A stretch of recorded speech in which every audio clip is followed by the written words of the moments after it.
Hi this is welcome to the master pick virtual trading channel. ఈ channel యొక్క ముఖ్య ఉద్దేశం వర్చువల్ ట్రేడ్ చేసి ఏదైనా ఒక స్ట్రాటజీ కానీ ఏదైనా ఒక ట్రేడింగ్ సెటప్ కానీ మనకి సక్సెస్ఫుల్ అనిపిస్తేనే ఆ ట్రేడింగ్ సెటప్ మనం కొనసాగిస్తాం. సో సబ్స్క్రైబ్ చేయండి అండ్ పక్కన ఉన్న బెల్ ఐకాన్ యాక్టివేట్ చేసుకుని ఆల్ నోటిఫికేషన్లో ఉంటే ఫర్దర్గా నేను ఏ వీడియో అప్లోడ్ చేసినా మీకు అందుతుంది. ఈరోజు చెప్పుకోబోయే ఇండికేటర్ వచ్చి నా ఓన్ ఇండికేటర్. ఇది పాయింట్ స్క్రిప్ట్లో రెడీ చేసి నేను ఎగ్జిక్యూట్ చేసి 6 months నేను బ్యాక్ టెస్ట్ చేసిన తర్వాత మీ ముందుకు తీసుకొస్తున్నాను. ఈ ఇండికేటర్ పేరు వచ్చి ఎంపీవీటీ ఆర్ఎఫ్ఐ. ఆర్ఎఫ్ఐ అంటే రేంజ్ ఫిల్టర్ ఇండికేటర్. ఇక్కడ క్లియర్గా చూపిస్తాను చూడండి. ఎక్కడైతే బై సిగ్నల్ ఇస్తుందో క్లియర్గా చూడండి. ఎక్కడైతే బై సిగ్నల్ ఇస్తుందో ఇది 1 day టైం ఫ్రేమ్లో చూడండి. ఈ ట్రేడింగ్ వచ్చి ఓన్లీ పొజిషనల్కి, ఇప్పుడు ప్రస్తుతానికి చెప్తాను పొజిషనల్కి. నెక్స్ట్ ఇంట్రాడే చేసే వాళ్ళకి చెప్తాను. క్లియర్గా లాస్ట్ వరకు చూస్తే మీకు అర్థమవుతుంది. ఇప్పుడు వచ్చి పొజిషనల్కి క్లియర్గా చూద్దాను. పొజిషనల్ చూసినప్పుడు బై సిగ్నల్ ఎక్కడైతే ఇస్తుందో 1 day క్యాండిల్ క్లోజ్ అయిన తర్వాత అది మనకి ఎంట్రీ పాయింట్ అవుతుంది. ఇక్కడ క్లియర్గా నేను ఒక లైన్ డ్రా చేసి మన వర్టికల్ లైన్ డ్రా చేసి చూపిస్తాను చూడండి. ఎక్కడైతే పొజిషనల్గా ఉంటుందో ఇది ఓన్లీ పొజిషనల్గా మనం ట్రేడ్ తీసుకునే వాళ్ళకి ఈ సెటప్. అండ్ ఇప్పుడు హార్జెంటల్ లైన్ తీసుకుంటాను కదా, ఎక్కడైతే మనకి 1 day క్యాండిల్ క్లోజ్ అవుతుందో ఆ బై సిగ్నల్ ఇచ్చిన తర్వాత 1 day క్యాండిల్ క్లోజ్ అవుతుంది కదా, అక్కడ మనకి ఎంట్రీ పాయింట్ దొరుకుతుంది.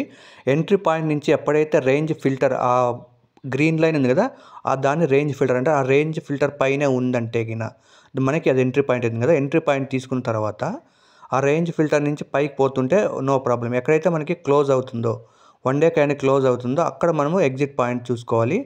మెయిన్గా మనం చూసుకోవాల్సింది క్లోజ్ అవ్వాల్సింది 2 typesలో ఉన్నాయి ఇక్కడ.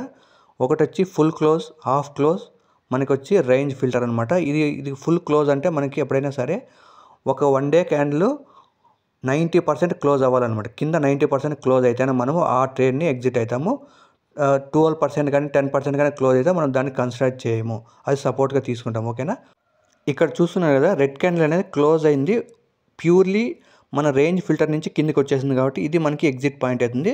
అది మనకి ఎస్ఎల్గా పెట్టుకొని మనం ఎగ్జిట్ పాయింట్గా క్రియేట్ చేసుకొని అక్కడ మనం ఎగ్జిట్ అవ్వాలి.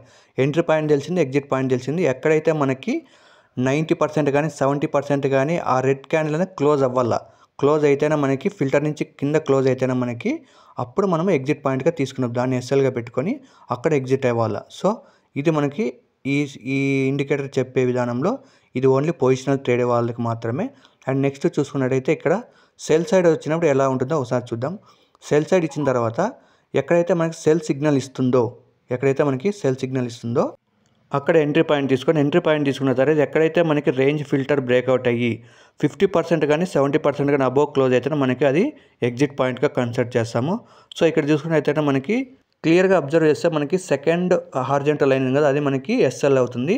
ఎస్ఎల్ అయిన తర్వాత మనము ఎగ్జిట్ అవ్వాలి. ఎందుకంటే మనకి ఫిల్టర్ రేంజ్ బ్రేక్అవుట్ అయ్యి ఒక రెడ్ క్యాండిల్ మనకి క్లోజ్ అయింది కాబట్టి అక్కడ మనకి ఎగ్జిట్ పాయింట్ అవుతుంది. సో అది మనకి ఎగ్జిట్ పాయింట్ క్లియర్గా తెలిసింది.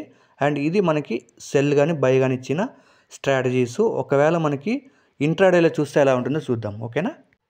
ఇంట్రాడే ట్రేడింగ్ విషయానికి వస్తే మనము మెయిన్గా 2 time frames యూజ్ చేస్తాం. 15 minutes time frame and 1 hour time frame. మనం 1 hour టైం ఫ్రేమ్లో ట్రేడ్ చూసుకొని దాని ప్రకారంగా మనము తీసుకోవాలన్నమాట.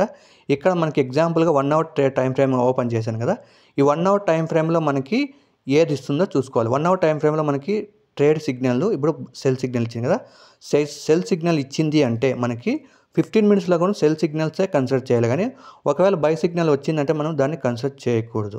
ఇది క్లియర్గా అబ్జర్వ్ చేయడానికి ట్రై చేయండి. ఇది మనకి ఒక నియమం అనమాట, అంటే ఒక కండిషన్. ఈ కండిషన్ ఫాలో అయితేనే మనకి సక్సెస్ రేట్ ఎక్కువ ఉంటుంది. లేదంటే మనకి ఫాల్ సిగ్నల్ ఇచ్చి మనకి ట్రేడింగ్లో లాసెస్ ఎక్కువ తీసుకోవడానికి ట్రై చేస్తుంది కాబట్టి సో అవాయిడ్ చేయడానికి ఇది మనం క్లియర్గా చూసుకోవాలి. ఇప్పుడు ఇక్కడ ఒకసారి బై సిగ్నల్ గమనించినట్టయితే 1 hour టైం ఫ్రేమ్లో మనకి ఇక్కడ బై సిగ్నల్ ఇచ్చింది కదా, ఈ బై సిగ్నల్ ఇచ్చిన తర్వాత మనకి ఎక్కడైతే మనకి బై సిగ్నల్ ఇచ్చిందంటే 1 hour టైం ఫ్రేమ్లో బై సిగ్నల్ ఇస్తే 15 minutesలో కూడా మనకి బై సిగ్నల్స్ మాత్రమే కన్సిడర్ చేసుకోవాలి. సెల్ సిగ్నల్ ఇచ్చిందంటే మనము దాన్ని అవాయిడ్ చేయడానికి ట్రై చేయాలి, కానీ ఆ ట్రేడ్ని మనం కన్సిడర్ చేయకూడదు. ఓకేనా. Entry and stop loss already మనం చూసాము. ఇక్కడ క్లియర్గా చూడండి, 1 hour టైం ఫ్రేమ్ నుంచి 15 minutes టైం ఫ్రేమ్లోకి వచ్చిన తర్వాత మనం ఎక్కడైతే బై సిగ్నల్ కన్సిడర్ చేసామో ఆ ఏరియాలో గమనించినట్టయితే ఇక్కడ ప్రస్తుతానికైతే మనకి బై సిగ్నల్ ఇచ్చిన తర్వాత 1 hour టైం ఫ్రేమ్లో బై సిగ్నల్ ఇచ్చిన తర్వాత మనకి ఎటువంటి విధంగా మనకి సెల్ సిగ్నల్స్ ఇవ్వలేదు కాబట్టి సో ఇలాంటి ట్రేడ్స్ మనకి ఎటువంటి కన్ఫ్యూజన్స్ ఉండవు. ఎక్కడైతే 1 hour క్యాండిల్లో మనకి సెల్ సిగ్నల్స్ ఇచ్చి 15 minutesలో బై సిగ్నల్స్ కనపడుతుంటే అటువంటి సిగ్నల్స్ను మనము కన్సిడర్ చేయకపోవడమే మంచిది. ఎందుకంటే మనకి ఫాల్స్ సిగ్నల్స్ ఇచ్చి మనకి ట్రాప్లో పడడానికి ఛాన్స్ ఉంటుంది కాబట్టి సో అలాంటి సిగ్నల్స్ని మనం అవాయిడ్ చేయాలి. ఓకేనా. క్లియర్గా వినడానికి ట్రై చేయండి. అండ్ ఇక్కడ మనకి ఇంకొక గమనించాల్సి ఏమంటే క్లియర్గా మనకి ఎక్కడైతే సెల్ సిగ్నల్స్ ఇస్తుందో 1 అవర్ క్యాండిల్లో 1 అవర్ టైం ఫ్రేమ్లో ఎక్కడైతే సెల్ సిగ్నల్స్ ఇస్తుందో 15 మినిట్స్లో కూడా మనకి సెల్ సైడే చూడడానికి ట్రై చేయాలి. కానీ బై సైడ్ వచ్చిందంటే మనం దాన్ని అవాయిడ్ చేస్తేనే బెస్ట్. ఎందుకంటే ఫాల్ సిగ్నల్స్ ఎక్కువ ఇస్తుంది. నేను అబ్జర్వ్ చేసిన దాంట్లో ఎక్కువ ఫాల్ సిగ్నల్స్ ఇచ్చింది కాబట్టి నేను అవాయిడ్ చేస్తున్నాను.